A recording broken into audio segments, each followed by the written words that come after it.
Hello and welcome to Big Dumb Movie, where we talk about a different Big Dumb movie every episode. I'm your host, Corey, and I'm here with my co-host, Alan. Hello. And Steve. Hey there.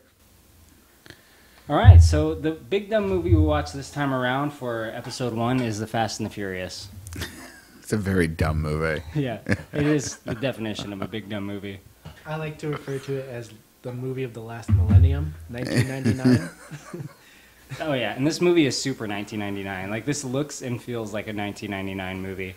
And it's marketed towards kids my age in 1999. I think it must have been about 12 years old.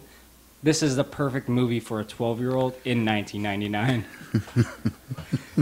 I love how specific that is. To make it all seem so glamorous and deep, this world of like street racing and theft and I know, that's what I want to be when I grow up, a street racing criminal guy in a mesh tank top, It's your path to what is it now, 8 lucrative sequels and counting. Yeah, so. Maybe I should have went that route. Right.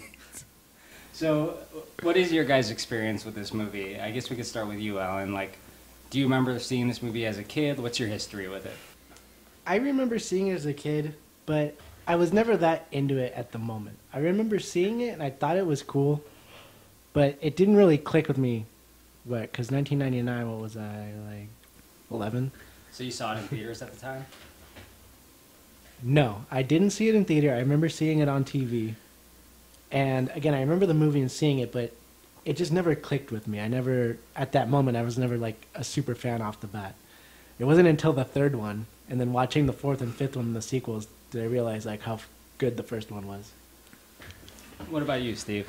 Man, I was 16 when the first one came out. I remember seeing it, specifically I remember seeing it in the theater. I remember which theater I saw it and who I was with when I saw it.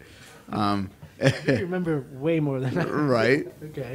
But he had seen the movie prior, like a week prior, with somebody else, and knew I was a car nut, and came to me, was like, "You got to go see this movie. It's too cool. I'll go see it a second time with you." And that was my introduction to the world of the Fast and the Furious. Right on, man. I remember not seeing this movie in theaters, but my experience with this movie in theaters, because I was with a friend my age, and he really wanted to go see The Fast and the Furious, and we were with my dad, who was going to take us to the movies, and we were like, let's go see Fast and the Furious, Dad. But he did not want to see it. Like, he saw that one look at that movie and was like, we're not going to see that. And we went to see AI instead. Do you guys remember AI? Oh, absolutely. With Haley Joel Osment. Yeah. Oh, complex mess, that movie. Yeah. You know what? I've come around on AI. At the time when I saw it, I didn't really like it, but I think I was mostly butthurt because we didn't get to see the movie I wanted to see. Right. And I didn't even really want to see Fast and the Furious. I said I did because my friend wanted to see it. Right. And he was a typical, normal 12-year-old kid that was into cars, and I just wanted to see it to look cool to him. Right. I actually had no personal interest. The Fast and the Furious and AI are completely different movies too. What like contrast there? Oh yeah, I know. I didn't like AI at the time, but I've come around on AI. I actually came around on this movie too because I saw this movie a couple years later when it had come out to DVD, or maybe I just saw it when it was playing on TV, but I didn't really like it. And then I saw it again maybe a year later, and I liked it more. And it kind of grew on me over time. Like, I started liking this movie more with each viewing in a way. Even when we watched it recently, this movie is tight, it's edited well, it's really corny, yes, but I don't know, there's something about it that is kind of magical to me. Right. It's entertaining. It has that charm. Like, yeah, it's not a particularly great story. There's a lot of parts that don't make sense, but it flows well, and you're entertained, or you're interested in the characters. Yeah, and this movie does not drag. This movie really holds a special place in my heart. Like I said, I started liking it more and more over time, and at this point, I really love this movie. I feel like I've had the opposite experience with it. Like, I found it really entertaining the first time I saw it in '99, and since then, it's just, I don't know. I'm a huge fan of the '90s, anything '90s, but this is like the nostalgia for the '90s is the only thing left in this that I really find myself compelled to. The rest of it is just, I live my life a quarter mile at a time, and I want to take you to cha-cha-cha, and I need more NOS. just like. So does Paul Walker have enough nos in this movie? You know, it turns out Paul Walker falls short in terms of nos. He needs to go. It specifically state that he needs more nos at one point to make it clear. He needs nos. 2 tanks worth of it. All right. He needs to acquire more nos. I need nos. I need nos. Which leads to an incident we'll have to discuss when we get to his auspicious first outing as a street racer. Right. It's like Cube says, fuck bitches, get nos.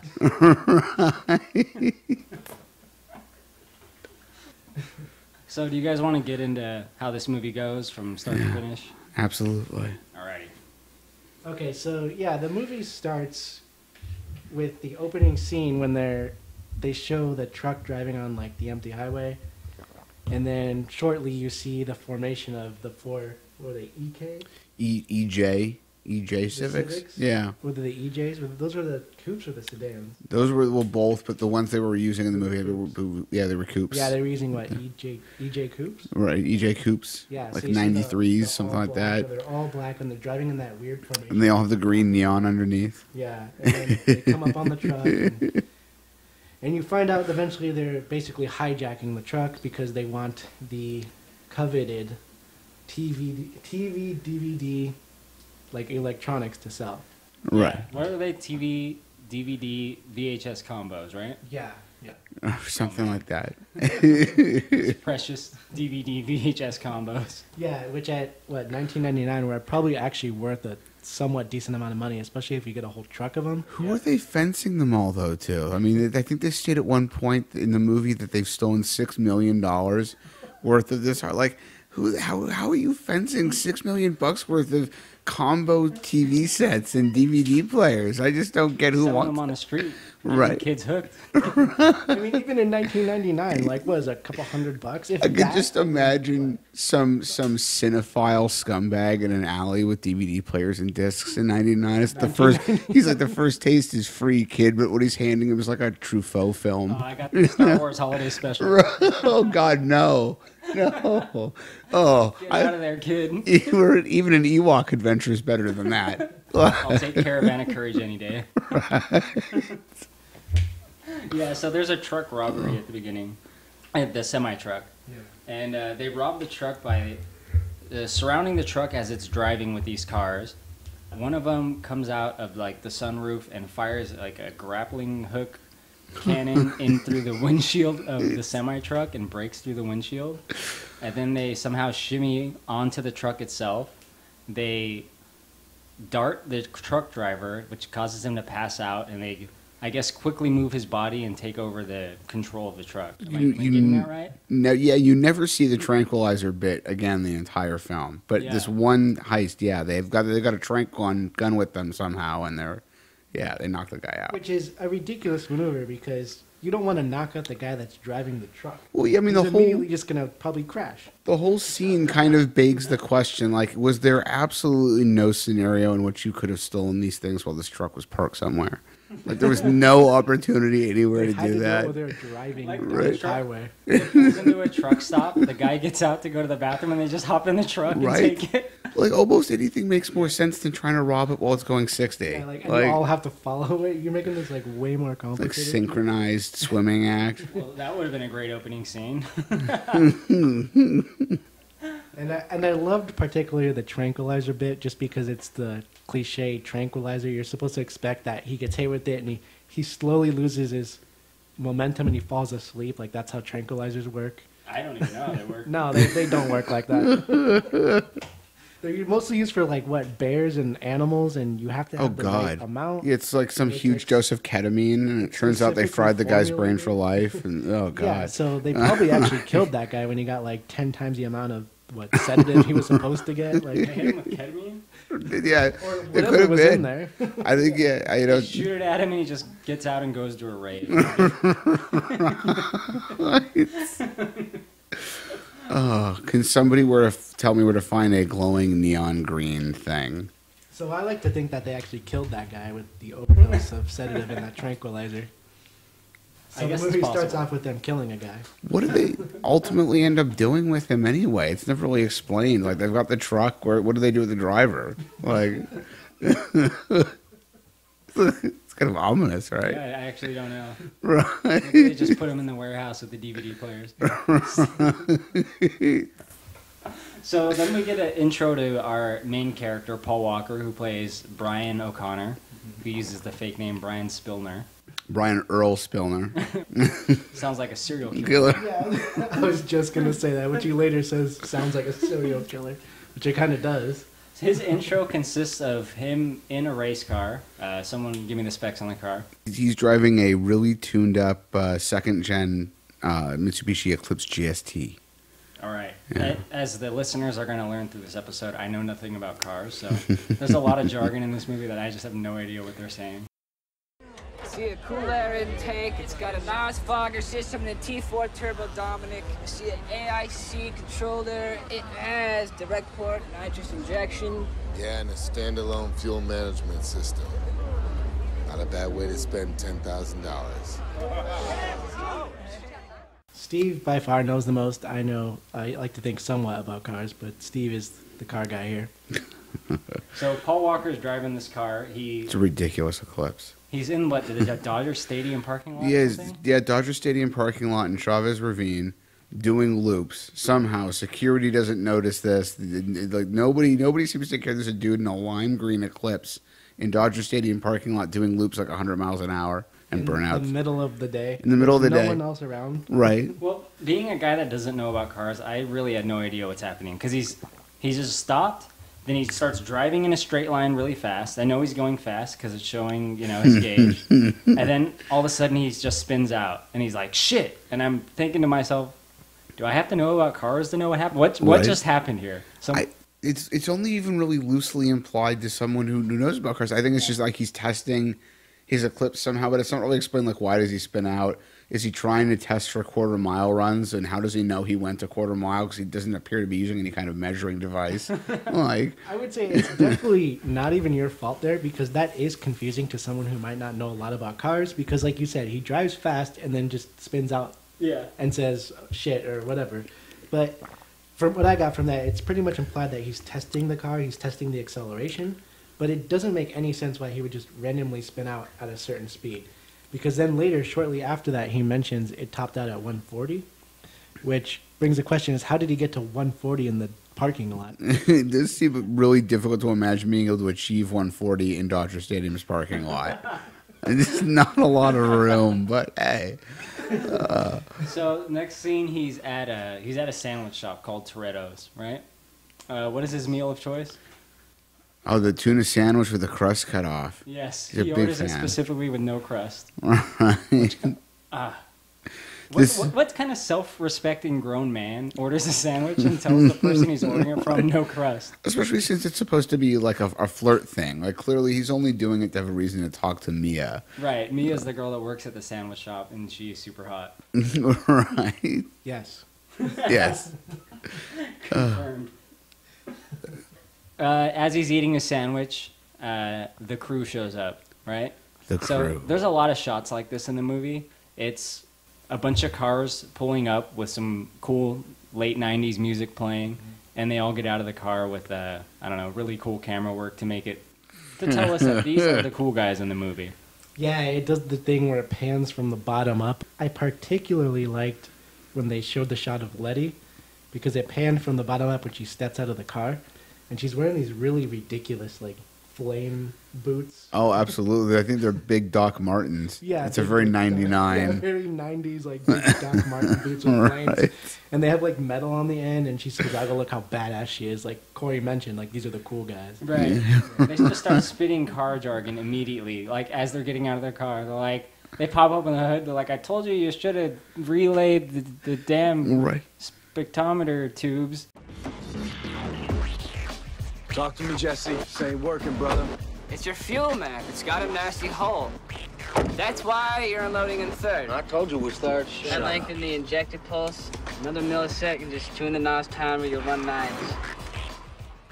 I think that's the most entertaining part about that film to me as a car guy, is you can tell that whoever wrote it, I can't even remember the guy's name, but the guy that wrote it just kind of looked up some car terms you know, start throwing them out there. Yeah, computerized fuel injection and timing advance. And you just, okay, well, I'm going to throw these words into the script.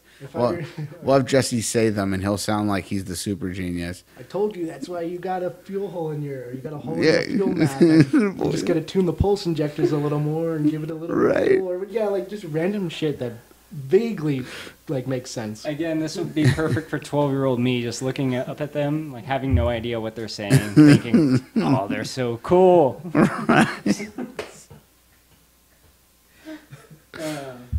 So yeah, then they see Brian eating at the restaurant, and they hate Brian for no reason. Yes. They walk up to him and they just start like haranguing him, like, "Why do you always come here and eat sandwiches?" And this is like their family-owned like little sandwich shop. They're giving him shit. They know he's into Mia and he's kind of flirting with her, but like he's a paying customer that's just ordering food. Right. I guess Vince is really the one that gets the most butthurt, right? I guess it's because he's got his own thing for Mia that kind of establish throughout the course of the rest of the film. You know, so I think he's mad that Brian's there trying to pick up on his girl. Do you think he does that to every customer that shows up? Every guy that comes and orders a tuna with no crust, he just picks a fight with them? Because they do get in a fist fight. They do. He starts giving him shit, and then they just get into a fist fight right there. Only incident I'm aware of a tuna sandwich starting a fight in a film. But it's particularly funny when right before they get into a fight, Vince calls him a faggot. Oh yeah. What's up with this fool? What is he, sandwich crazy? No, V, he ain't here for the food, Chill dog. out, bro. He's just slinging parts for Harry, man. I know what he's slinging. He trying to get in Mia's pants, dog. Well, thanks a lot, Mia. See you tomorrow. Sure. Yo! Try Fat Burger from now on. You can get yourself a double cheese with fries for $2.95, faggot. I like the tuna here. Bullshit, asshole. No one likes a tuna here. Yeah, well, I do. Watch your back! And it's like over a So tuna 1999. sandwich. So 1999. Like if you said that now, that would never be put in a movie. People would be like all outraged. You know how people are. Yeah, like you can't say that in a movie. Man. And he says it like so menacingly, like Get yourself a double cheese with fries for $2.95, faggot. where he says it, and then they start just fighting. well, then he switches it up later on to Buster. You know, he refers to Brian as a buster. It's like there's another word that died with the 90s. And I kind of miss it, too. It's stupid, but... Buster isn't, like, offensive. Right? Who's the buster? The Buster kept me out of handcuffs.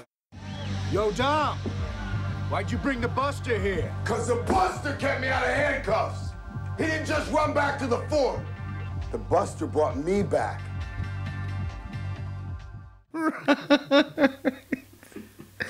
Well, if your second name isn't Rhymes, then you just shouldn't be going by Buster.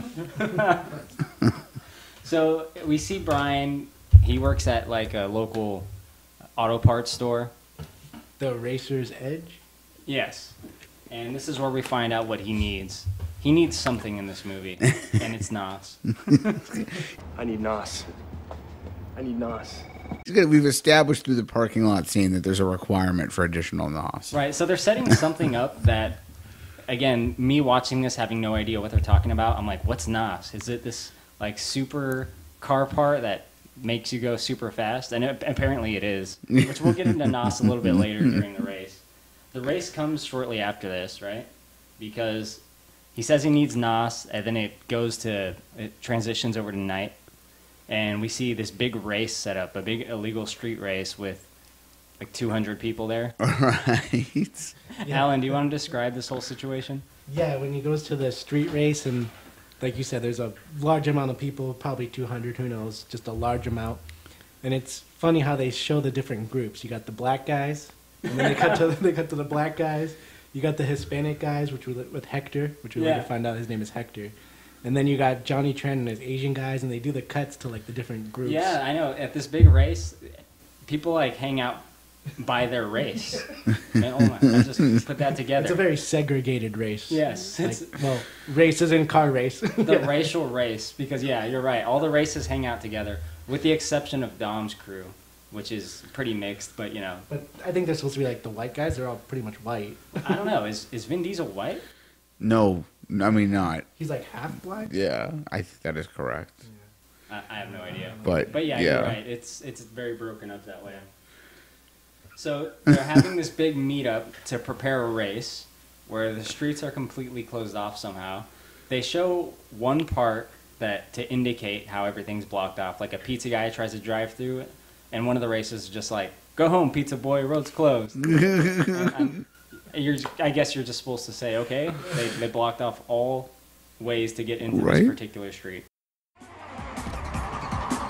What the hell's going on around here? Street's closed, pizza boy. Find another way home. Goddamn street racers. Coordinated takeover of like a block and a half straight of Los Angeles, and it takes 20 minutes for anybody to do anything about it or notice it, except the pizza guy. It's like, what's he gonna do about it? Different if it was like a cop or some other like huge guy who'd have been like, "Fuck you, let me through." Right? Like, who the fuck are you? If some guy told me that, I'd be like, "Are you serious? Are you a cop? You're just blocking the street?" Got all this time to set up this like racetrack on public roads, and no one says a thing until just conveniently you happen to be done anyway by the time anyone notices. Right. Like, yeah, so that's a very weird scene. We're just supposed to assume they can just do whatever they want. Yeah, I guess that's the idea. These guys have a lot of power somehow in the city of Los Angeles. I've got a lot of sway in the underground racing world. You have no idea. I want streets blocked. I'll get streets blocked. You believe me? Yeah, right. I don't know how big this race is. Right. This goes all the way up to the mayor, boys. So they are racing for what, $2,000 or $2,000, except Brian, but who has to throw his pink slip in because he has no money. Right, Brian shows up to this. Now he's not involved in this race world. You can tell he's kind of an outsider, but people come up and start talking to him, and he's kind of making friendly. With Hector? Yeah, Hector walks up to him and he's like, he demands to see under his hood for some reason. Is that a thing? You guys are into cars, right? If you see another guy with a nice car, do you just go up to him and be like, "Show me what's under the hood now"? Yeah, no, see, I wouldn't do, like, a lot of the time, you car show environment guys will pop the hood anyway. If you ask nicely, some guys will do it for you. But yeah, I've never experienced in all the shows I've ever been to being like, hey, asking. Right, yo, let me see what you got under there, bro. Yeah. Because what does he say? Brian says, "I don't want to show you," and Hector says, like, he doesn't respond, and then Hector's like, "Oh, you make me do it the hard way," and Brian's like, "Oh, hell yeah." I don't even know what that means, but yeah, I remember that. And then Hector's like, somebody's like, "Oh, you're lucky," or what does he say? Right? Oh yeah, I don't know, something ridiculous. Yeah. He's like, "Oh, I'll just guess. All right, the car's got an engine in it." Yeah, it's a slightly threatening manner, and then they kind of. It's very awkward the way he like slightly threatens him to see what's under the hood. Right, but Dom and his crew show up to this race, and they're the big cheese here. So they're going to have a race between like 4 cars. I think they're doing how far are they going? A mile or something? Yeah, they've got this little loop set up for themselves. I think it's just whoever gets to the end first. Something like a mile, yeah. And they're all putting in $2,000, but Brian doesn't have any money, so he puts in the pink slip to his car, which is worth probably about what? How much, guys? In real life, I would bet whoever built that car put 50, 60 grand into it, maybe a little more than that. And he's putting it on the line in a $2,000 race. Right. Yeah, I was just going to mention that, and I thought that was weird too, that they're betting a couple $1,000s, like, here's my car. Isn't that worth way more? Does he get right? Does he get change on his like pink slip? Man, he should just take out one part. Like, I'll give you this. Okay, good luck, guys. Hey, wait, hold up. I don't have any cash, but I do have the pink slip to my car. So check it out, it's like this. I lose, winner takes my car clean and clear. But if I win, I take the cash and I take the respect. Respect. So that bet seems very lopsided. I would not have bet my pink slip against like $2,000. Do you guys remember who else is in this race? One of the greatest hip-hop and rap talents of all time. My boy Edwin, played by Ja Rule. That's right. Ja Rule's in the race. And he's Ja Rule is going to get a big prize if he wins. Yeah, he's got a little booty on the line. Yeah. There's been a promise of a little menage a trois. Yeah, his girlfriend basically says, if you win, I'll have a threesome with you with my friend. Edwin, this is yours, whether you win or lose. But if you win, you get hurt too. Oh. Yeah, and then that's pretty much the whole motivation for his character. Yeah, he's in and out of this movie. After he loses this race, we don't see him again. nor do we see him in any of the other 7 films. I really hope he reappears at some point. He's like a part salesman at a Honda dealership or something. You know, just like, oh, Edwin, I remember him. I just want to see his character arc complete. Like, he says, maybe there's a throwaway line when he comes back in Fast 9 or 10. And he says, by the way, remember Monica? I finally got that threesome with her and her friend. Right? Oh, you know, maybe he comes back. He's like, I've been training with this amazing mentor, and the mentor turns out to be DK. There's a lot of possibilities there. We're reaching 2 movies out, though. I got to be careful about that. We got a lot of Fast and Furious to cover before we get to DK. That's true. So they have this race, and essentially it shows straight off the bat that Brian kind of sucks, because they all pull up to the start line of the race, and Brian accidentally goes a little bit past it and has to back up. Yeah. They have the race. It seems like Brian is going to win, or he's in the lead for a little bit. Then they're, hitting their NOS tanks a little bit too hard, I guess. So here's the thing about the race, right? So they have NOS, and I'm a guy that has no idea what this is or what it does. It's basically like a hyperdrive, right? You press a button, it releases this tank of air into your engine or something, and you go extremely fast. Or the nitrous oxide basically makes every explosion of fuel multiple times more potent than it would have been otherwise. So it's like an additive. So normally, like you mentioned, it's just gas, but this adds that nitrous oxide, so it makes that explosion way more powerful. So you just get more power and.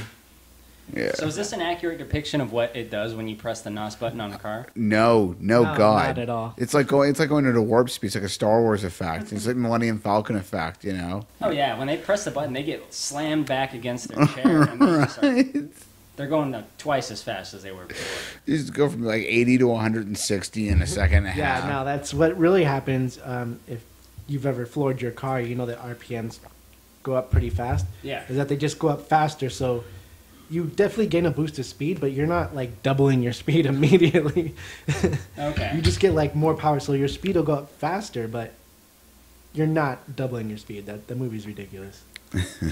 Because Brian hits NOS, and then he needs to hit NOS again, so he presses another NOS button, and then his car just starts flying to pieces as he's driving. Yeah, he's got it set up in stages. And my personal favorite part of the disintegration is the floorboard that falls out from the passenger side of the car. Yeah. Because nothing about this makes even the remotest amount of sense. Like, the NOS shouldn't have any effect on the floorboard. The floorboard should be a solid piece that's part of the body of the car. Like, why was it cut out and replaced with diamond plate to begin with? That doesn't make any sense to me. Like, why would it then fall out because something's wrong with it? Like, there's like this list of everything that's wrong with that moment. And there's another thing that I'll touch on when we get to it in a moment. But keep that in mind, that he loses his floorboard because it completely destroys the logic of something he then does with the car like 5 minutes later. Okay. I particularly liked when his car starts coming apart, that by the floorboard in the passenger area, there's a short scene where it shows a bunch of bolts like being spewed out of the car. And there's like a bunch of them. It's like a handful. So they make it seem like all these bolts are flying out everywhere. But those wouldn't all come from one place. Like, that's not how a car would break. It's like they just made some kind of mechanism to like, just make it spew bolts to make it look like the car's falling apart. Yeah. So you see all these bolts going everywhere. And it's like there's no spot there that has that many bolts. Like, it's just a ridiculous scene. Yeah. It certainly is, man. He doesn't win the race, Brian, right? So he loses. And a crowd kind of gathers, and he's talking to the guy that wins, which is Dominic Toretto, who's Vin Diesel. And he says, I almost had you. But Vin Diesel gives him a very specific explanation of why he lost. Right. What was that explanation, Steve? He says, every real racer knows it doesn't matter if you win by an inch or a mile, a win is a win. Right. All right. He tells him he never had his car. Yes. Right, you never had your car. Well, Dom also says, you were granny shifting, not double clutching. Oh, like that's you right. Granny shifting, not double clutching like you should. You're lucky that 100 shot of NOS didn't blow the welds on the intake. Which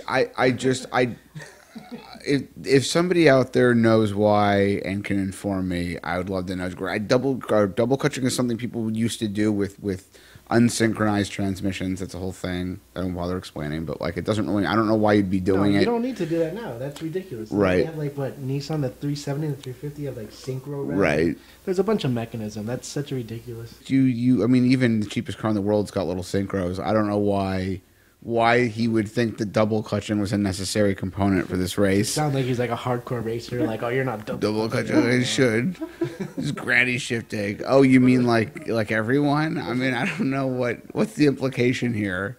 He's testing Brian. Brian just gets out a little notepad. He's writing that down. Right. Double clutching. How do I double clutch? Does that mean I have 2 clutches? I don't know what's going on. So while he's boasting, a ton of cops show up out of nowhere and disrupt their race. That's right. It's already over, but everyone scatters. They disrupt their race after the race and after they have time to talk about the race, which has been how long now, like we mentioned? Where they're hanging Cops around. Only now come? I don't know, 10 minutes in the movie, but I guess in their time, probably like, I don't know, an hour and a half, so they can set everything up. And all their cars are parked perfectly, so. Right? Yeah, they're all organized. They've orchestrated this takeover of blocks worth of major city. They actually have the race, which is loud because you have all these cars like going as fast as they can, right. And then they even talk about it after, and that's when he tells them he's not double clutching. Everyone's blazing their stereo or blasting their stereo. Yeah, and then there's like chicks dancing and making out and stuff like that. Right. And then the cops finally show up. Yes. So the cops show up, everyone scatters. Dom parks his car somewhere and tries to just casually walk away from the scene, but the cops see him and he starts running.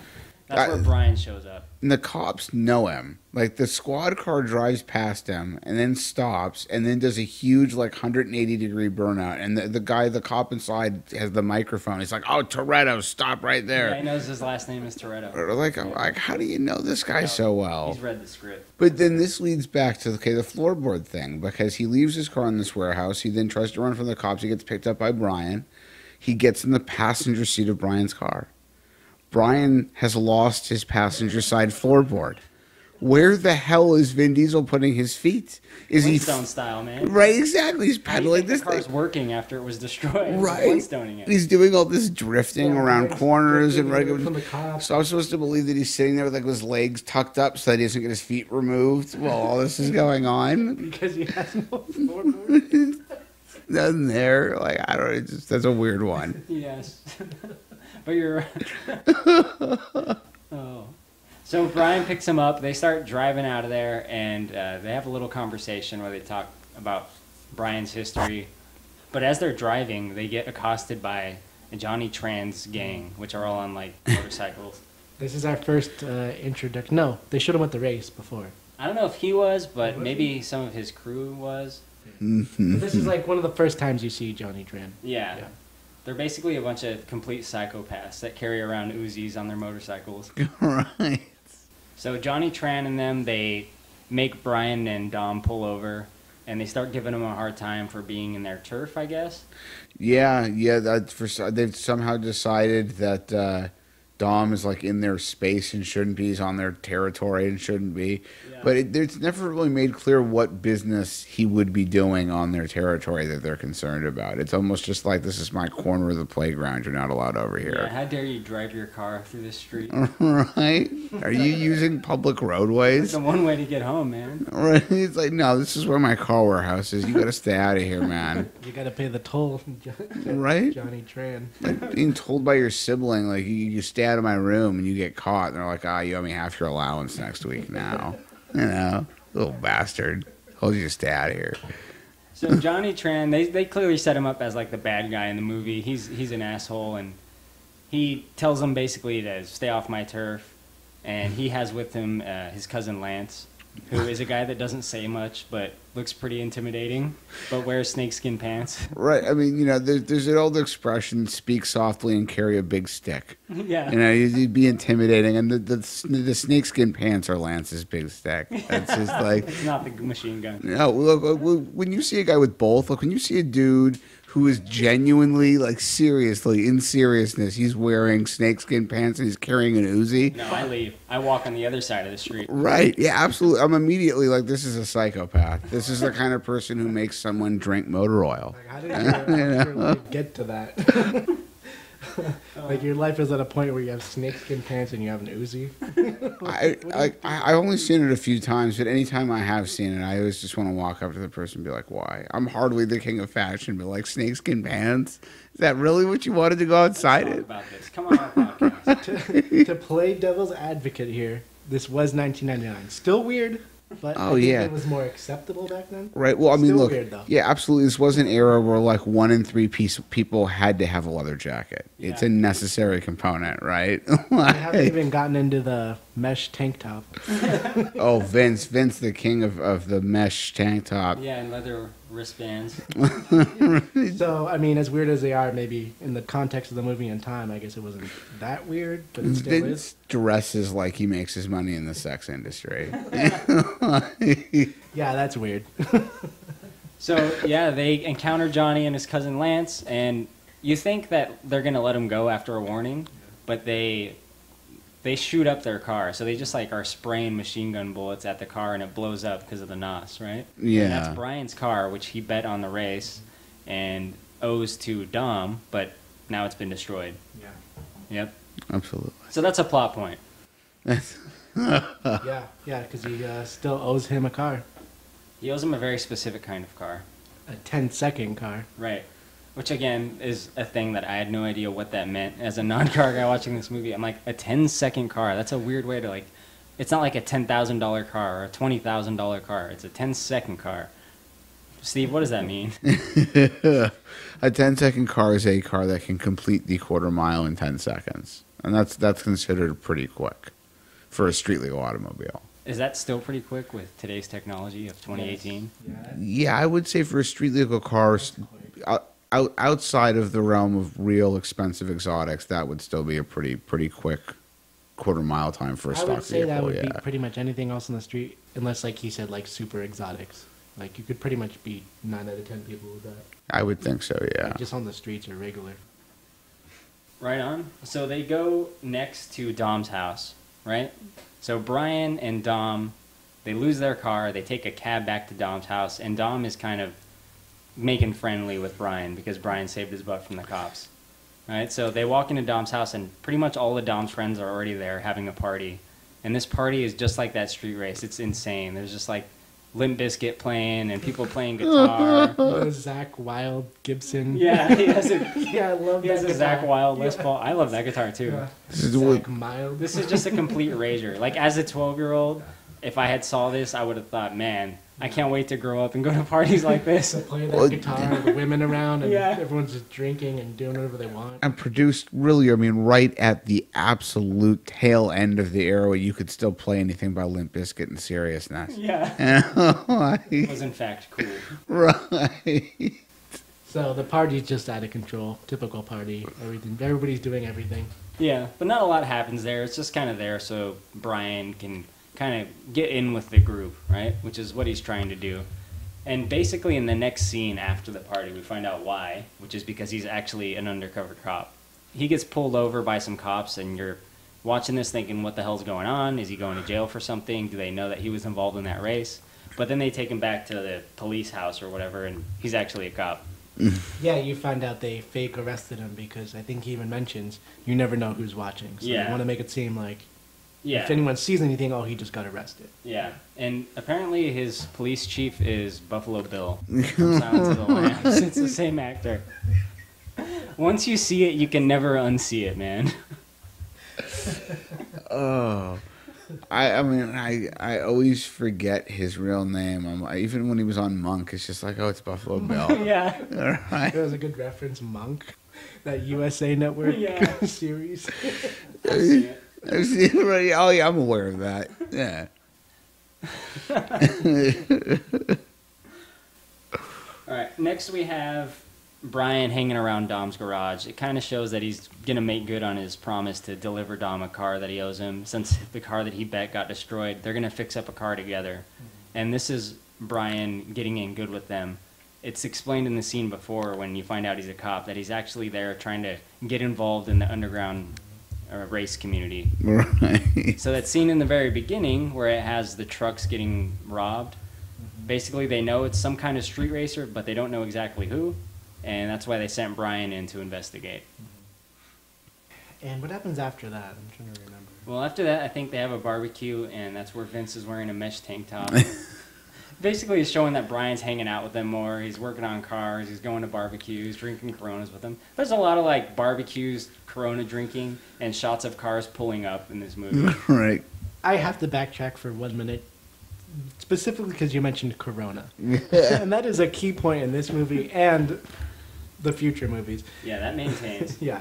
So at the party, he says he can have any beer he wants as long as it's a Corona. And this is the first taste of Corona you get in the Fast and the Furious universe. And you will see plenty more Coronas throughout the entire series. Oh, yeah. Corona and Nos. Yeah. Yeah, Nos comes back, right? Nos continues. Nos comes back, yeah. But, yeah, Corona and Nos. Corona is a bigger player. Oh, Corona.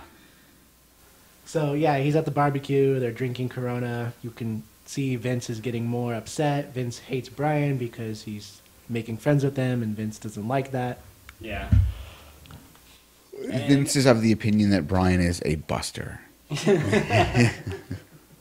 Well, the buster kept Dom out of handcuffs. Oh, he did? Yeah. Because the buster kept me out of handcuffs. Right. I think next, is that when he goes to break into the garage? Yeah, next he goes to break into Hector's garage to see if he can identify Hector's cars and see if they're connected to the truck robberies. Is that before the Supra shows up? No, yeah, this is after the Super Show. Yeah, okay, yeah. So we gotta go back then. Well, yeah, just to make mention of the fact that Brian brings a Supra around the shop, which they all make fun of because it's clearly been like burnt out in some kind of fire. But they pop the hood under of it, and Jesse, who's supposed to be the mega tech whiz, is all enthralled to see that it's got a 2JZ engine in it. If you're not a car person, you don't know.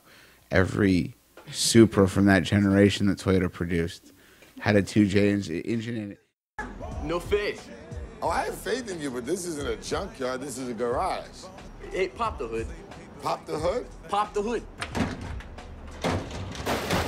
2JZ engine, no shit. And what did I tell you? I retract my previous statement. You know what? This will decimate all after.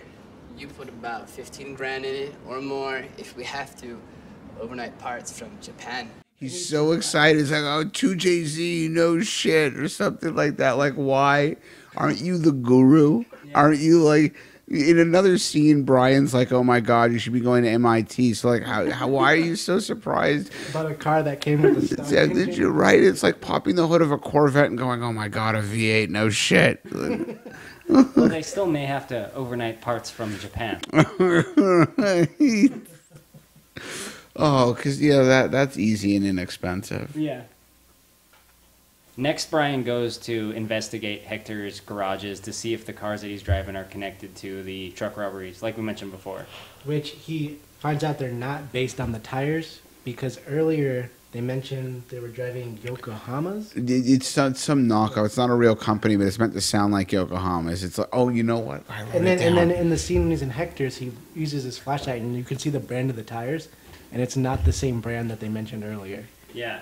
Which Mashimoto ZX tires, yeah. Which is not a thing, but he specifically is like, oh, they were running Mashimoto ZX tires, and then he goes on to say that proves it's someone in the street racing community. It's like, well, wait a second, you know that people in the street racing community are the only ones get these tires. Anyone ever? Yeah, no one who's not a street racer has ever bought a set of these. Can you? They're prove not it? allowed. You have to show your card. All right, your street racing card. Yeah. I need to buy these super stamped by Dominic Toretto himself. Oh, you remember the Toretto Club? All right, we'll let you have. But when he looks at Hector's tires, they're Yokohamas, or I thought they were like a real brand, or they're a different brand. So yeah, no, he's got Pirellis on. Pirellis, yeah. So then you're like, oh, it's not Hector. Oh my god. Right. Yeah. It's funny, like they got the shot. There's a shot there, the Pirellis, the sidewalls. You can see it, and they use the real Pirellis, but the alternative are Mashimoto. Those DXs. So Brian finds out it's not Hector. He doesn't see anything. He looks at the tires, and as he's leaving, he gets knocked by the butt of a rifle. He gets knocked out. He gets dragged off, and when he comes to, he awakens to Vince and Toretto. Yeah, Vin Diesel. Vin Diesel. Apparently they've been, I guess, following him a little bit to see if he has been doing anything shady. And he has. And they're trying to figure out if he's a cop, basically. Like, why is he looking in people's garages and trying to, I don't know. He seems to be doing cop-like things. Like snooping around. Like, what are you doing snooping around? That's weird. Right. Yeah. His reasoning for doing this, though, is because he wants to see what kind of cars everyone's driving for the big race that's coming up called Race Wars. Race Wars. Okay. So he's going to go to everyone's garage and see what kind of cars they have, is his reasoning. And the excuse sounds like total bullshit, and Vince, being an asshole though he may be, is the only one to correctly identify this is clearly a bullshit story. Why would the rest of you ever believe this bullshit story? He's a cop. Right. Right? But Vin Diesel says, well, okay, that's a good idea. Let's go do that. And they go to another garage, and they do just that. They go to look at the engines of Johnny Tran's cars. So it turns out Vince was actually right all along. But then, I mean, this is another one of their car bloopers, because they go to Johnny Tran's garage, and while they're hiding, while they're in the garage, Johnny Tran and his crew come back. So they hide, and Tran and company have got the owner of the speed shop, the part shop, and they end up making him drink oil. Yeah, they're like torturing him. Right? They ask Lance 30 weight or 40 weight. Yeah. Right? What are you feeling, Lance? 40 weight? 50 weight? Oh, 40 weight sounds nice. But what they're upset about is the fact that he hasn't brought their engines to them, and they specifically want Nissan SR20 engines. The only cars you ever see any of them driving are Hondas, and the only cars you see in the shop are Hondas. And they never make it clear what these guys wanted Nissan engines for. I think it's another one of those instances where, because it was a really popular engine at the car time for tuners, somebody was going through an issue of like sport compact car. It was like Nissan SR20. Clearly, the popular engine, I'm going to do that. Yeah, that's the racy one. Make him ask for that. Right? Yeah, he wants one of those. Everyone knows those are like sporty race engines. Specific note in the script, like Johnny is mad his SR20s haven't shown up yet. Right. But the script just said car jargon, and they had to make it up on the spot. Right. He's like, oh, I've heard of that before. I'll drop that one into the conversation. Which I guess would make sense, but if you could make it up on the spot, I guess you would know enough not to incorrectly name a wrong engine. Yeah, yeah. True. So yeah, that scene makes no sense, as Steve pointed out. Where are my Yugo engines? So I guess they decide that Brian's not a cop because they keep letting him hang out. There's a lot of them working on cars after this, some more like semi-montages, not straight montages, but eventually gets to a point where Dom has like a heart-to-heart with Brian, and he tells him about his past, how he went to prison for like beating a guy almost to death with a wrench, apparently. Yeah. And he has a car in his garage. It's kind of like it's building up this car that he does drive in the end. What kind of car is that? I believe it's a Challenger or Charger. I've never. It's like a kind of a generic muscle car. Almost. Yeah, it's got a big Hemi V8 in it with a blower on top. So I thought it was going to be some kind of like big name car that like, oh, he has that car in his garage. Everyone wants that car. Yeah, I mean those two are kind of like hero muscle cars, iconic muscle cars. You know. I mean, I guess it could have been a real car. I mean, I really don't know, but it kind of looked like a Charger to me. In this scene, Dom reveals that he lives his life a certain way, you know? A very specific way. He lives his life a quarter mile at a time. Or 0.217 nautical miles at a time. I live my life a quarter mile at a time. Nothing else matters, not the mortgage, not the store, not my team and all their bullshit. For those 10 seconds or less, I'm free. Did you do that math? You know, Google did.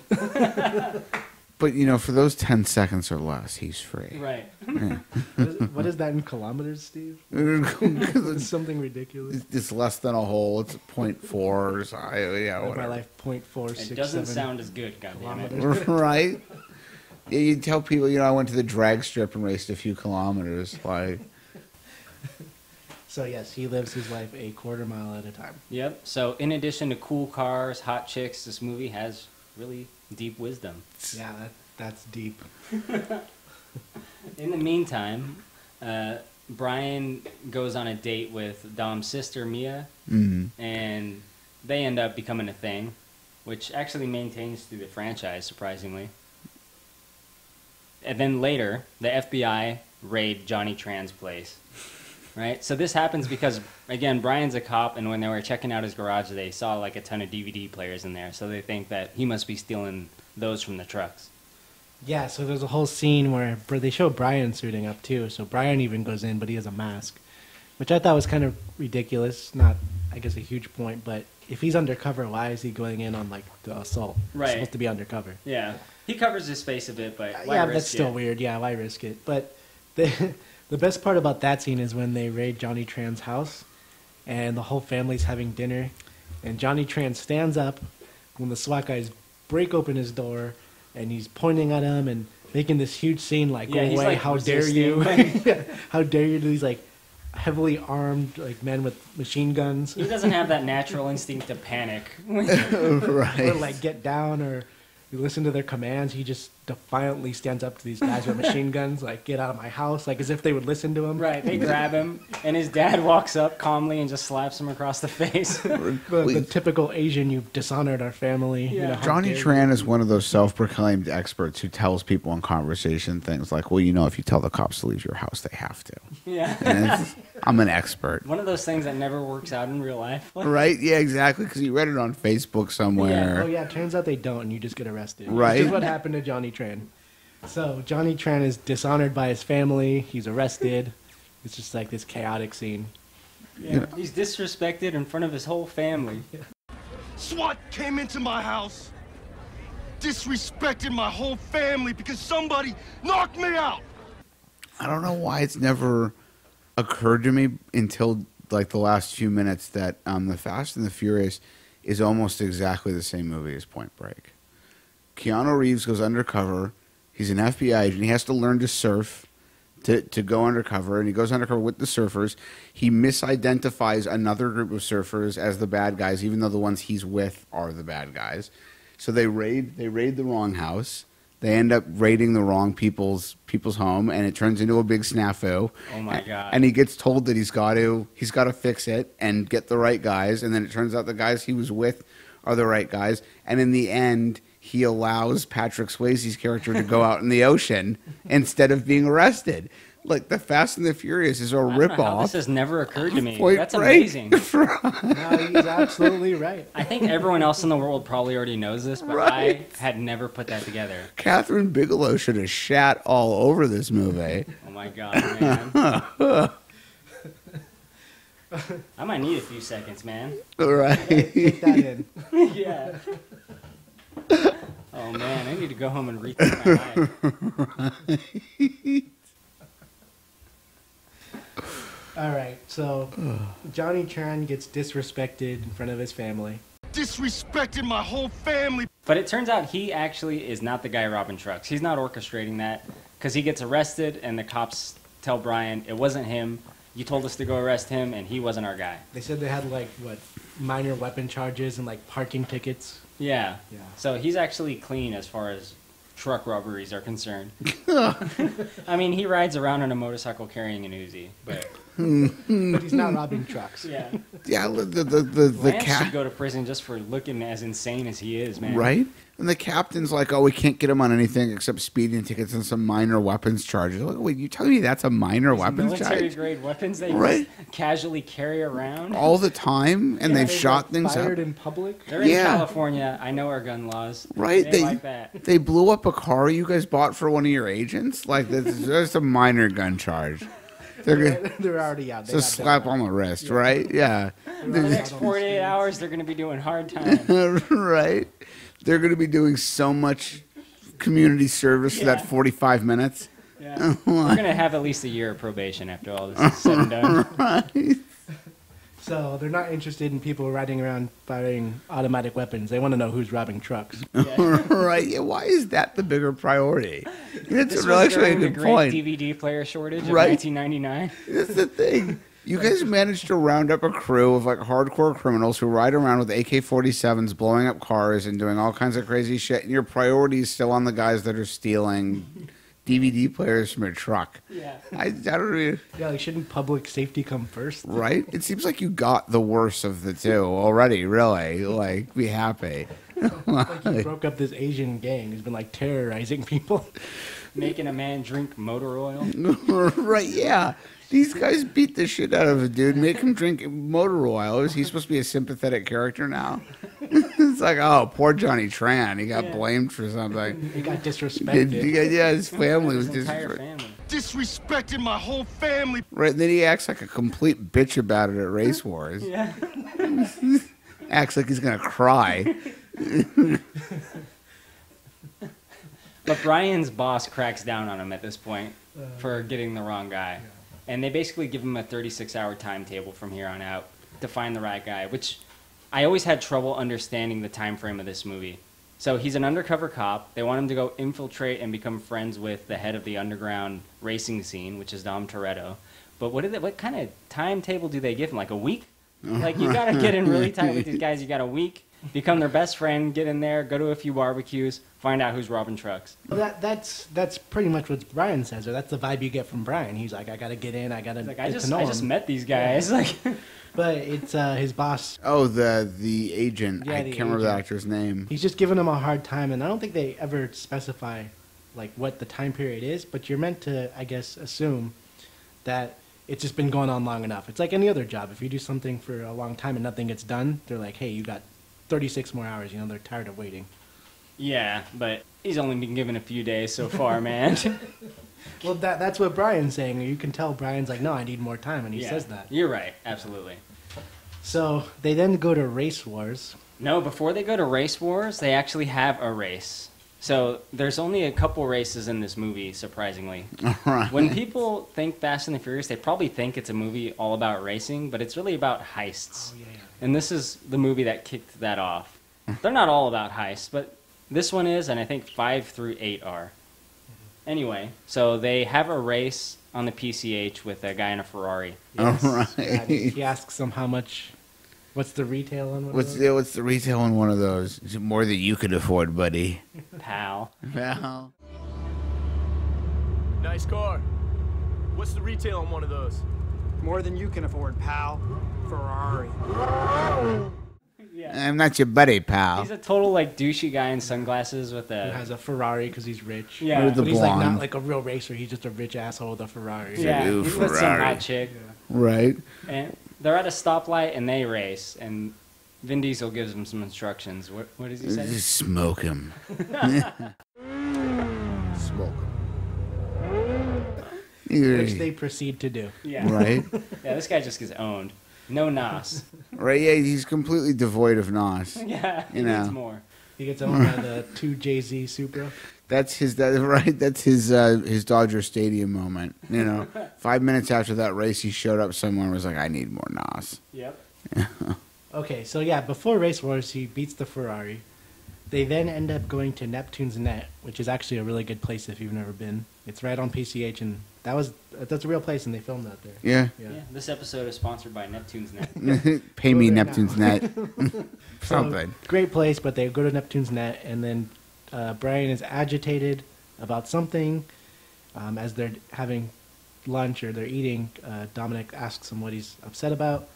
And I guess I got the vibe that Brian decides to kind of get more reckless, or he's trying to...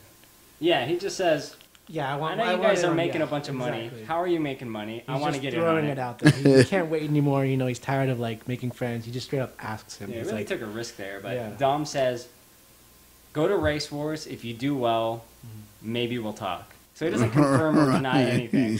But, you know. But I guess it paid off. But it's always seemed like a risky move because he just kind of jumps to it pretty fast. Like, I want in on what you're doing. Yeah.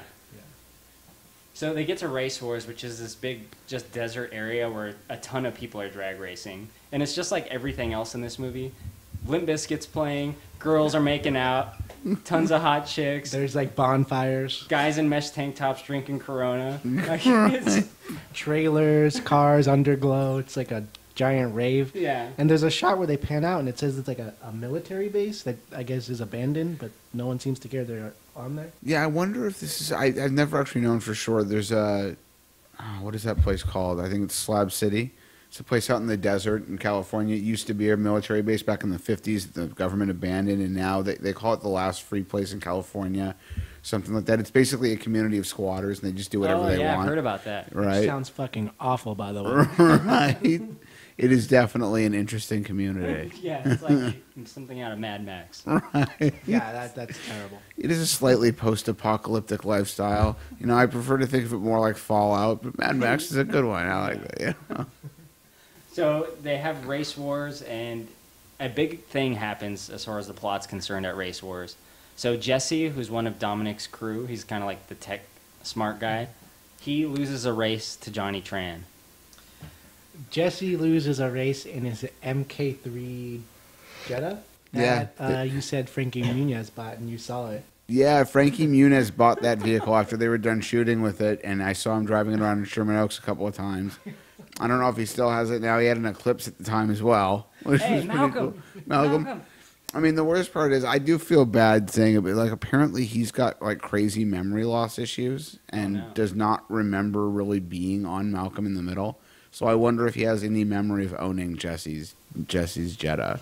His MK3 Jetta. His MK3 Jetta, which like they could have used the powerful one with the VR6, and instead of they used the one with the 115 horsepower engine in it. Idiots, right? Yeah, And then he races Johnny Tran in his Honda 2000, as he refers to His it. Honda 2000. And this movie came out in '99, so that was like the car of the future, I assume. I don't know. Right? It was is a a big reference. deal. Like, it was a new car. It is a reference to its engine displacement rather than its year.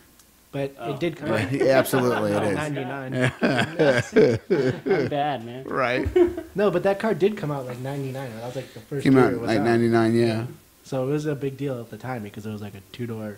Like So you could have a 1999 Honda 2000. 2000. It's really supposed to be an S2000, which is they built an S Roadster. I think it was an S1600 like in the 60s. So a Honda sports car, and the S2000 was like its successor. Yeah, But, it is the S2000, but I love how he refers to it as a Honda 2000. 2000. He says it with like a bit of swag. He's like, oh, all he has is a Honda 2000. Yeah, when you're an expert, you shorten the name a little bit.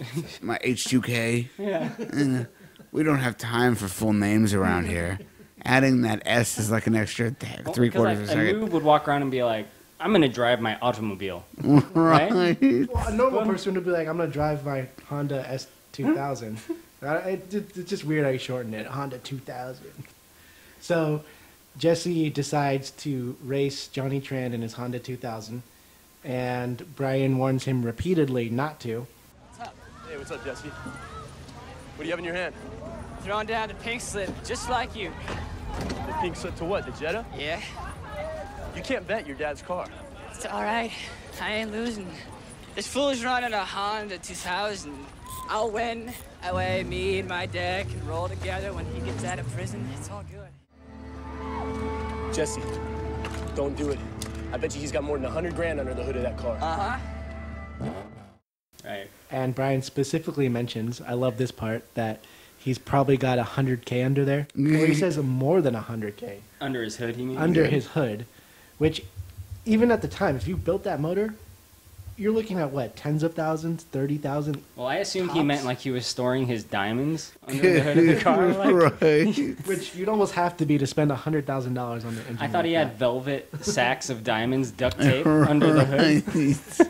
He might have, because, yeah, you can't, there's no way you can spend $100,000 on a S2000 motor. Yeah, I'd love to know what kind of engine you get for 100 grand.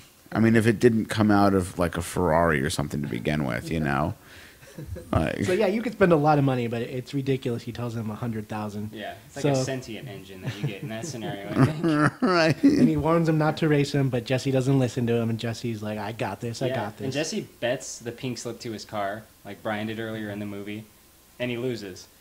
Yeah, Badly. he loses.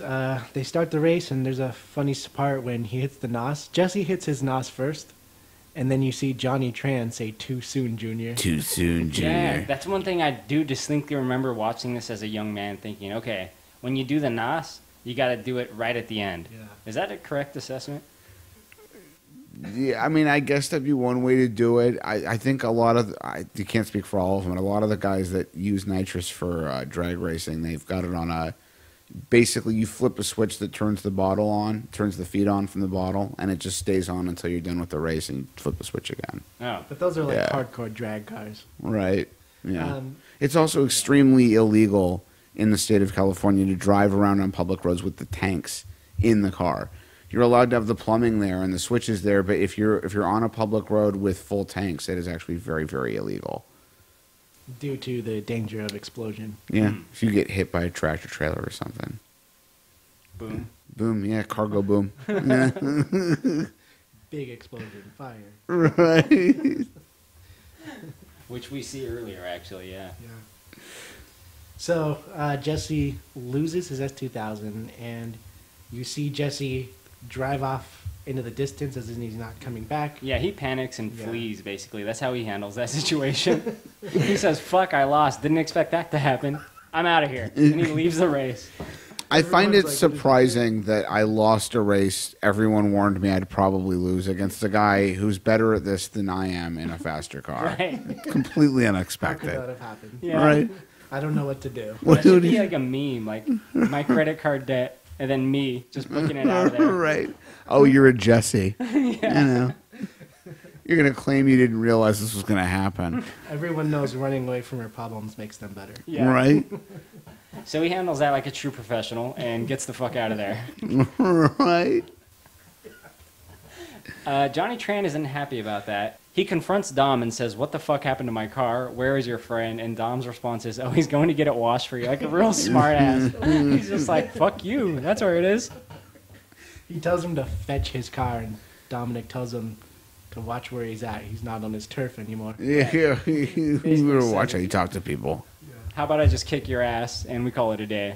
Which he does do. But he does it because Johnny Tran kind of provokes him. He talks about earlier when he got disrespected in front of his family. He says someone ratted him out. Yeah. Disrespected me in front of my family. And it was you. Where's he going? Went to the car wash. Whatever, go fetch my car. Go fetch your car. We're not on your block anymore. You better watch who you talk to like that. Toretto! Toretto! SWAT came into my house, disrespected my whole family because somebody knocked me out. And you know what? It was you! So Dom just starts beating the shit out of him relentlessly. His response is just to immediately throw a punch at Johnny Tran. Right. Oh, he gets this guy on the ground and he's just pounding him. Yeah. And there's security around, and what the security does is they hold anyone off from interfering with the fight. Right. They actually don't break up the fight. They make sure no one jumps in. It's a fair one-on-one. Let them fight. Race wars style, you know? Rules are different at race wars, boys. Yeah, then later that night, Toretto and his crew, they go to rob another truck. So they leave at night. And Brian's kind of watching them, and he sees that they take off. And he wants to go stop them because apparently the truckers are arming themselves in preparation for these kind of attacks. That's mentioned earlier in the movie.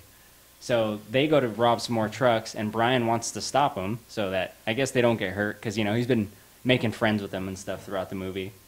And he reveals to Mia that he's actually an undercover cop. Yeah, this is a very big point in the movie because, like Corey said, at this point he tells Mia he's a cop. His cover is pretty much blown. He told Mia, but I mean, now that it's out there, she can tell anyone. Like, he pretty much blew his cover. Yeah, he blows his cover to tell her so that he can prevent them from, I guess, getting hurt. He seems to be more interested in their safety than preventing the robbery of DVD players, which I understand, you know? They're not bad guys. They steal some DVD players and they do illegal street races. Well, isn't that like the most altruistic trait, or that makes Brian the good guy? You know, he's worried about their safety rather than anything else. Like, absolutely. As a person first, he's like, yeah, they're criminals, but he doesn't want anyone to get hurt. So Brian's like the good guy. But when they show him leaving, they make a point that Dominic is pretty intense about this job, and he mentions something about a long vacation or they have to do this, and the other crew doesn't really want to because they don't have Jesse. But they never explain why Dominic makes it so important that they have to do this now. Yeah, this is the first recurring instance of one last ride. One last ride. But they never say why. It's just like, we're doing this, we gotta forget Jesse, like, we can do it. Every movie is, we gotta do this one more thing, guys. Right, yeah. One last ride. How cliche is that? We just need this one, and then we're all out. Yeah. They've had 8 of these movies. There's been a lot at this point. And in fact, they're way deeper in like every possible way than they like. One last ride. One last ride. Right? This movie started off, they were a bunch of like crooks stealing DVD players and TVs, and now they're like international agents of Interpol, and they're fighting with people in different countries. They've been breaking out of jails and working with military. Throwing a rock through windows, right? Shooting at Jason Statham, dragging safes around on the highway. It's like this. Hospitalizing Luke Evans. Like shit, this escalated quickly. They got tanks and submarines. And right? There's like a submarine in like the 8th one, isn't there? Yeah. Dom at this point has had like $2 million worth of cars across all the movies. It's just wow. They probably could have just retired. In fact, I think what is it, the 5th one with the vault? Right. And at the end, they have all the money and like they retire. Right. That was one last ride. One last ride. How did they come back? One last ride. There's like 3 more movies after that. Well, after that, they had to have a few more one last rides. Sometimes you need several one last rides before you really get the last one out of your system. Right. They have their one last ride moment here to steal stuff from this truck, probably DVD players. I just like to assume it's all DVD players and like maybe PlayStation 1s. Oh, absolutely. It's things that really have no value now. Which you couldn't even call a PlayStation 1, just a PlayStation. Right, you're right. Yeah. Game Boy Colors.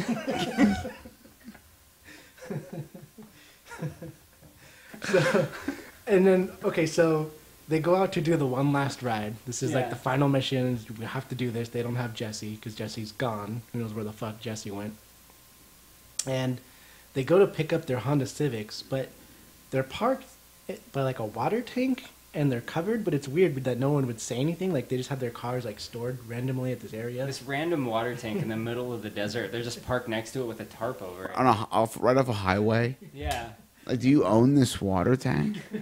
Who does this belong to? Someone has to maintain this and come by, right? And they see all these cars parked there with these tarps on, and they just... What the fuck? Yeah. Like, oh, well, you know... No tow trucks go out that far into the desert. Maybe that's the idea. 3 identical Civics in the same color under red tarps are parked here. Well, I guess the boss bought himself 3 Civics. I don't know, whatever. He's just storing them here. Like, they have nowhere else to store them. This seems... do the maintenance, man. Right. This seems like a totally normal thing. Yeah. I'm going to chlorinate this water and fucking leave. So they go to get their Civics so they can pull off this heist, and everyone again, foreshadows the next part because they kept saying, "Oh, we don't feel right. You know, something's wrong." Yeah, they do say that a lot. They say, "I have a bad feeling about this. I don't want to do this job." We shouldn't be doing this without Jesse. One man short. Letty, I need you on the left side. Your sister's right about this one. This don't feel good. Don't do that. Something's wrong. Stop. We shouldn't be doing this without Jesse. I got a bad feeling about this. I have a bad feeling about this. I have a bad feeling about this. I have a really bad feeling about this. It's a trap! Yeah, and the first job they show, they're doing it at night, and they're kind of hidden because they're all wearing helmets, and they have these cars that are, I guess, green, but they look black at night. You can't really see what's going on, but they do this job in the middle of the day. So yeah, everything's off, and you get that vibe. Anyone paying attention is like, oh yeah, you know, something's wrong. This isn't going to be a normal heist. Which we later find out, yeah, it goes totally wrong. Yeah, like I said, the truckers are arming themselves, and that happens to be the case with this trucker that they're trying to rob. So they shoot that grappling hook thing through the windshield. They get on the car, and this guy just starts firing at him with a shotgun. And I think he hits Vince, right? The first shot he misses, he ends up hitting Vince, but not immediately. He gets like grazed or something, or hit on the side. Like his head isn't blown off. No, I mean he gets hit, but like you said, on the side, or maybe like a part of the shrapnel, or like maybe the end of the shot. But he gets hit, but not immediately. But you see the guy has the shotgun, and Brian is racing to meet them because he needs to save them. But while he's racing over there, they're in trouble. Yeah, this whole thing is going south. Everything that could go wrong is going wrong. Like the guy's trying to get off the car because he's getting fired at by the driver who has a shotgun, and he's like falling off, and he gets his arm twisted in the cable that he shot the grappling hook at. It's a mess. It's, I guess, one nice touch for later movies. When Vince appears in the later movies, he's got a scar on that arm from where he got wrapped around the the cable. Yeah, that is a good touch. This also is the scene where Letty drives under the truck. Oh, yeah. They had to apparently jack up some crazy amount. Yeah, they had to jack up the trailer on that truck enough to get the car to pass under it. So they show Letty driving under it, and it's a big stunt in the movie. I remember that being a big visual, like as part of the trailer or something. Or Oh, yeah. Part of the marketing. It showed the car driving under the semi-truck. Right. Yeah, it was a big stunt for that film. I mean, it was the first time I'd ever seen that. Maybe Oh, it's yeah. been done before, but I'd never saw it before that. No, I think that particular one might be more or less unique to that film. Yeah. Yeah, so basically everything's going bad. It looks really bad because Vince is still stuck, and the guy has the shotgun, and no one can do anything. And then here comes Brian. So Brian comes in to save the day. Yeah, so Brian does show up, and he helps them out. He basically gets them out of there so that they're not killed. Vince is really hurt, but he gets him off the car, or gets him off the truck, and essentially he interrupts their truck robbery. Their failed robbery? Yeah, he interrupts their failed truck robbery. And Vince is really hurt, so he calls in a helicopter, which reveals that he is a cop, because he has to order it special. He's a cop! Yeah, and you can see Dominic getting mad, like, he tenses up, like, oh, you are a cop, or, you know, how dare you? We knew it. If you weren't saving my friend, I'd tear your face off. Yeah, I thought he was going to hit him there when I first saw that for sure. Right. He finds out he's the cop, and he's on the phone ordering the helicopter to come rescue Vince. So, it's out there. He knows he's a cop. Vince gets rescued, and he gets choppered off, and then they cut to the shot when they're back at home, I think. Yeah, it shows a brief scene where they drive home. Yeah. Brian takes his own car, and they all go together. But Brian goes straight to Dom's house, where Dom is, I guess, like wielding a rifle. He's going to go looking for Jesse. Now, I'd like to point out that the disappearance of Leon is wrapped up in this. Leon is the character with the yellow skyline. He's the one that goes back to save Letty in her car when she crashes. Yeah, he's part of Dom's crew. Part of Dom's crew, and he's the one that's responsible for escaping with Letty. When Brian gets back to Dom's house, he goes, "Where are Letty and Leon?" And Dom goes, "They're long gone by now." Yeah. Something to that effect. And he's the one that takes Letty to Mexico. But you never see the guy again in any of the other films. He was messed up in all of this, and he escaped with Letty. He got her to Mexico. Dom trusted this dude to look after her, in Mexico. And then it's like, where's Leon for the rest of this franchise? He needs to make a comeback. Right? Hashtag where's Leon? Yes, that is one of our most cherished hashtags, where's Leon? As soon as this episode's released, that will be trending. Mark my words. I hope so. Alan and I get him back for the next movie. Alan and I have been trying to push hashtag where's Leon for like 2 years. If it's the last thing I do, I'll get Leon back in these films. Right? And the actor who played him is like, I'd do more, they just didn't want me. No reason. I mean, he was chill throughout the whole movie. He wasn't a big character. But yeah. He was kind of bland. Right, yeah, he was kind of I don't care. I want him back. Yeah. He had the yellow skyline, and yeah. What's his character? Well, he had a yellow skyline. Right. Maybe a mesh tank top. He was in the background a little bit, and he had like 3 lines. Basketball jersey. Right? Yeah. He's got some real wise-ass line in the restaurant at the beginning when the fish sandwich fight breaks out, but I don't even remember what it is. I think maybe at one point he wore a backwards baseball cap for one scene only. Oh, right? If that adds to his character development. It's like, But Dominic, later in the movies, he always talks about family, and you never right? Family. Except Leon. Fuck him. Leon. Oh, Leon saved my girlfriend, escaped to Mexico with her while we were wanted criminals by the FBI. It's like, fuck that guy. What a useless prick he was. We made new friends. This guy's The Rock and Jason Statham. Right?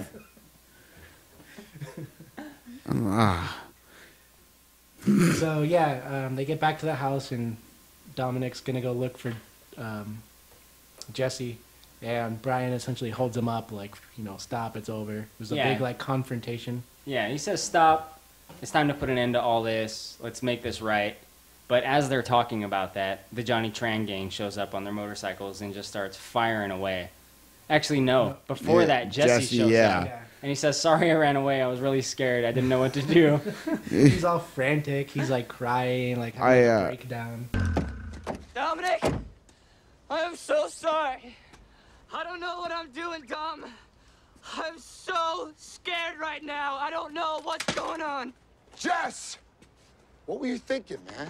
I don't know. I'm panicked. I'm sorry. I bet my car and then lost the race and didn't understand how to handle that. Yeah.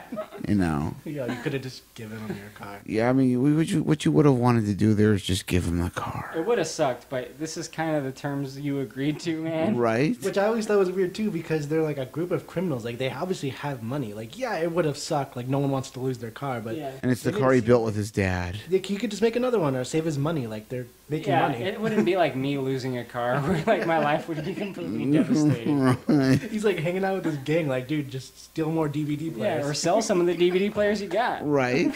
You could buy yourself another car, but he just like loses Just it. get a placeholder car. Right. Like, Dominic doesn't have one to loan you. Use one of those Civics that they were robbing trucks with. Right. It's too bad he doesn't know Han, you know, because they got that warehouse and Han's just like, here's a Lancer or whatever. Yeah. So Jesse just freaks out. Like, he lost the car once and he doesn't know what to do and he's crying. Yeah. And then Johnny Tran and the gang show up and start just spraying bullets at him. For the second time. Yes. And they actually kill him. They kill Jesse. Oh, yeah, so now they're murderers. Yeah. they killed Jesse. Oh my God, they killed Jesse. Yeah, These guys won't go to jail for it. Right? Couple of Nah. weapons charges, no big deal. Right? Maybe a little murder. Come on, he's a little blood on the street. You know, it's not, who cares? So Jesse is KIA. Jesse dies. Yeah. Rest in peace, Jesse. Jesse's a Kia? Yeah. No, he's a Jedi. Oh, that's right. He's not an Optima. Well, no, now he's not. He lost his Jedi. He's nothing now. Yeah. Right? Now you don't have the car or your life. He is a dead human man. I think they really wanted that to be like the profound lesson moment. It's like, look where this lifestyle landed him. Yes, kids. Right? It is. Right? But the kids were all sitting in the audience going, this is fucking awesome. This is awesome. I want You think you're NOS. pretty cool with your NOS tanks, don't you? Right. This is where it ends up. So Jesse's dead, and Dominic and Brian immediately go to chase after Johnny Tran. Yeah, they take separate cars. They kind of put aside their differences for the moment because, like, those guys killed Jesse. Yep. So they chase after him, and Johnny Tran and his gang have dirt bikes. Which Yeah, had since actually, the I think it's beginning. just two of them, right? It's Oh, Johnny just and two? Lance. Okay. Two of them. Yeah, Okay. Johnny and Lance. So they have this big epic chase through the streets, and they're showing these shots where they jump. They make some jumps when like the hills decline. Yeah, during this chase, they're like doing tricks. The guys on the dirt bikes are popping wheelies and getting air and doing like little tricks in the air. Not the appropriate time, but okay. Yeah, you think you just want to like get the fuck out. Sometimes your escape's got to have a little flair on it. You know? Yeah. You got to escape in Right. style. During the Great Escape, Lance crashes. Brian like hits him with his car or something. Veers him off the road, and you see Lance like he tumbles down. He's not dead, but he tumbles down. Johnny Tran, however, gets straight up shot and killed by Brian. Right. So while Johnny Tran is driving during the race, I guess Brian's just like, okay, I've had enough of this chase. And he just pulls his car to the side, gets out, points a gun at him, and shoots him dead. While he's Right. driving on his motorcycle. It's great. Kill this guy. Which, yeah, I mean, I know he's like a criminal, but isn't that like not protocol? You can't just shoot a guy who's like running away. Yeah, I don't Isn't know. that like murder? Because you're only supposed to use it to like keep yourself or other people safe. You're not supposed to use it to like shoot a guy in the back. Yeah. You know? So Brian shoots Johnny Tran in the back, killing him. Yeah. And you're supposed to be like, oh, it's fine because Johnny Tran was the bad guy, which he was, but I feel like that was a little fucking vicious. Yeah, it was pretty savage. Man. Just, okay, I'm just going to shoot you now. Lance got off easy. Yeah. I think Lance might have broke his ankle. And then they left him. Like, Lance probably got away, too. Yeah, what did Lance get up to in the years after that film? You know? I don't think they ever bring him back. No. No, but they need to. He needs to be Right. the ultimate villain in the last movie where they go to space or whatever. Lance has his own ship or something. Hashtag bring back Lance. Yeah. Can't change the hashtag. The double L. We gotta pick one and We stick gotta with bring it. back. Yeah, no, Leon is far more important to me. Leon Yeah. first. But maybe we can get to Lance. Maybe there'll be a spin-off. Because you know they're going to do the Rock and Jason Statham spin-off from this franchise. Maybe there'll be a Lance and Leon spin-off. Lance versus Leon. Here's Leon. So Johnny Tran is dead. They make it pretty clear he's shot in the back. Right. Now, Brian and Dom are left, and they're both in their respective cars, and they pull up to the same stoplight. right? So they decide to have one last ride. One last ride. No, they have basically a final race. I don't really know what the point of it is, but they just have it. Just, you know, the cathartic moment is like, get it out of your system. I just want this one last taste of my 10 seconds of freedom. It all ends here. This is what it's been leading up doing the last race to see who's the best guy. Yeah. Maybe has Brian reached the level yet at which he can take on Dom Toretto? Yeah. After all of this, how many people died and all the shit that happened in a race? It's all about this last quarter mile. Has he got enough XP? And Nas.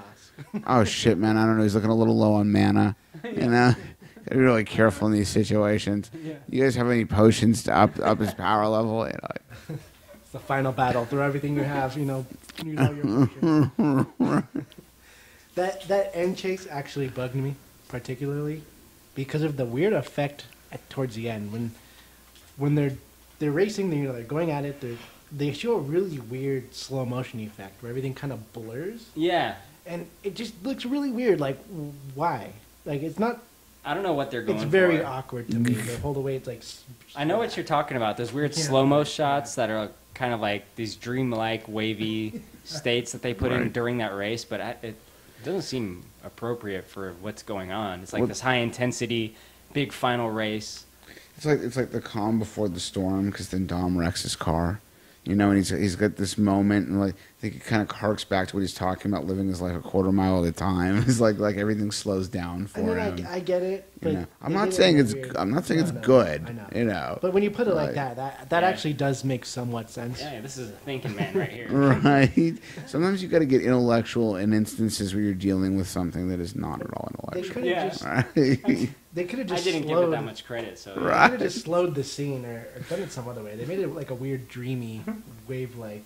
All right. And it was distracting. During this race, they're approaching the finish line, and a train starts coming, which is the finish line, basically. He says those end of the tracks is the finish line. Yeah. So they're trying to get past the train without getting clobbered, basically, right?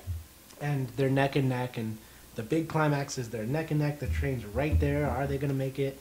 And then they hit the train tracks, and there's the big jump where they both get like 3 feet of air, probably more. Pretty impressive, actually. Yeah, large amount of lift, and they both barely miss the train. They come crashing down, and it's pretty much a draw. I guess so, yeah. They don't get obliterated by the train, so that's good. We got all these sequels, you know. But yeah, it's a draw, I guess. Except for the fact that Vin Diesel crashes right into a semi-truck right after that, so maybe not a draw. I guess he loses. Yeah, he loses because he crashed, but even after the train track, they were still neck and neck. Yeah. It's so funny the way he crashes. He just looks away. While he's driving, he looks over at Brian, and he crashes. These guys are like the best of the best in the underground street racing world, and he just looks away. The race is over, and he crashes into a semi-truck, flips the car like twice. Yeah, the car he built that they were leading up to is just immediately ruined. Yeah. So he immediately crashes his prized car. Yep. He's pretty banged up in there. Less so than I thought, but fairly banged up. Wouldn't you say so, Steve? You'd think he'd be way worse than that. That was a very, very nice recovery from such a big wreck for him. You can tell one of his arms is hurt and there's some blood on his head. And then even better that this is followed by Brian basically giving him the keys to the Supra, like knowing that he's going to escape to Mexico and being like, yeah, you seem like you're in totally fine shape to make it to Mexico, and then across the border, well, dozens of police officers from every agency in the state are after you. Yeah. Like, yeah, you don't have any like internal bleeding, right? Or like any fractures or anything. You've definitely got enough gas to make it the whole way without stopping anywhere, which would mitigate your risk of being seen by anyone. But whatever. You can make it to Mexico before you die of internal bleeding. You've earned it. From LA, it's like 3 hours. So if you cannot die from bleeding in 3 hours, dude. Now afternoon traffic, 4 or 5 hours. You got to get across the border. Okay, 3.5. Yeah, so Brian, like you said, I can make it to Mexico in 3.5 hours. Oh, dude, I'd like to see you do that. Right, I will. Let's go. I want to go, actually. We'll report back on this next episode.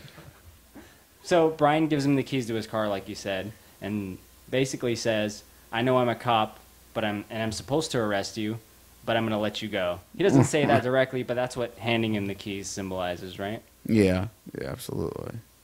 Yeah, so Brian made the choice. It's like the end of the movie. He's like, he was the cop, but he let Toretto go. Yeah. Yeah. So he lets him go, and it rolls credits. Yep. Leaves plenty of room for sequels, don't you think? Oh, yeah, absolutely. You know what? Definitely the moment that movie ended in that theater in 1999, I said to myself, I can see this film spawning 9 sequels and 2 spin-offs. Including one in Japan. Including one in Japan. Yeah, absolutely. I really hope at some point Tyrese and The Rock get involved with this. That would make Jason it better. Statham. And This Jason was 99, so you were thinking of the wrestler, The Rock? Oh, absolutely. Okay. I'm like, this dude with the jabroni bit. Yeah, I was hoping Stone Cold would get involved, but that was just my preference in 1999. Right. Was the Transporter out yet in 1999? I don't think so, no. What year was the Transporter? God, it's pretty close. Pretty close, I think. Yeah. I feel like 2001, but It could be, right? it might be wrong. I don't know.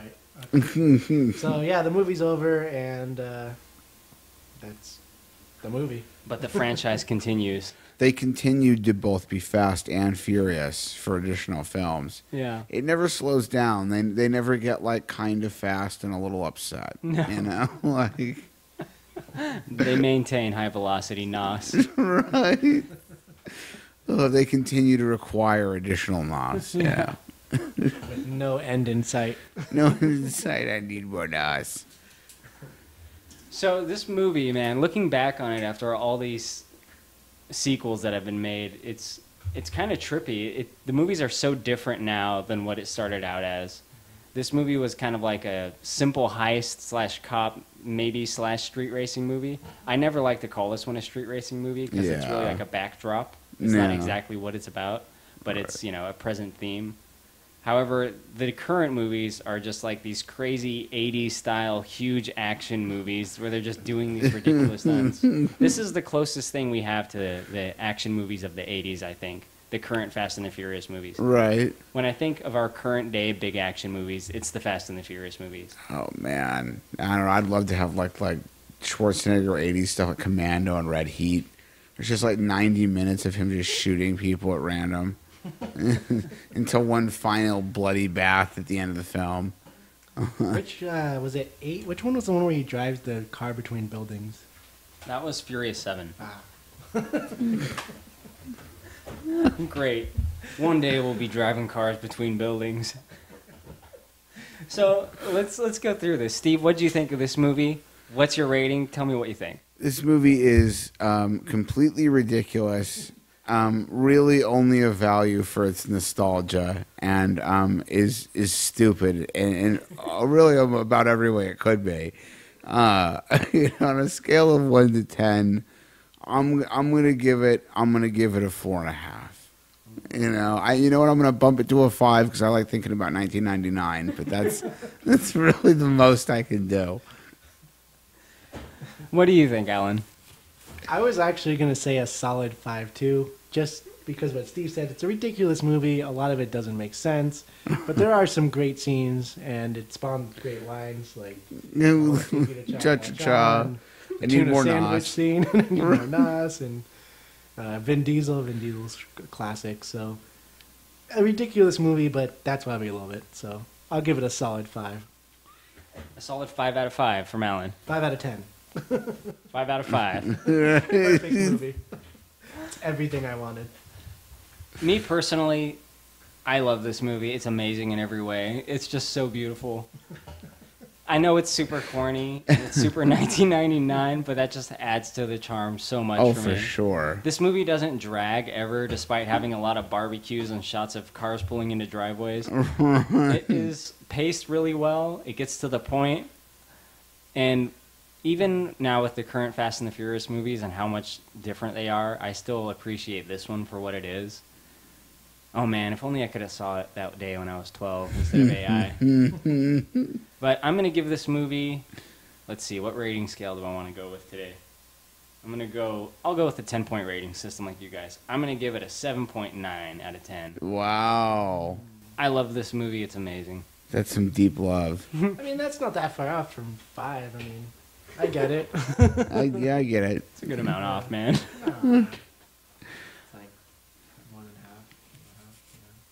So I guess that's all we got. That was our episode on The Fast and the Furious, episode 1. Dig it. Dig it. All right, see ya. All right, thanks everyone. Later. Bye.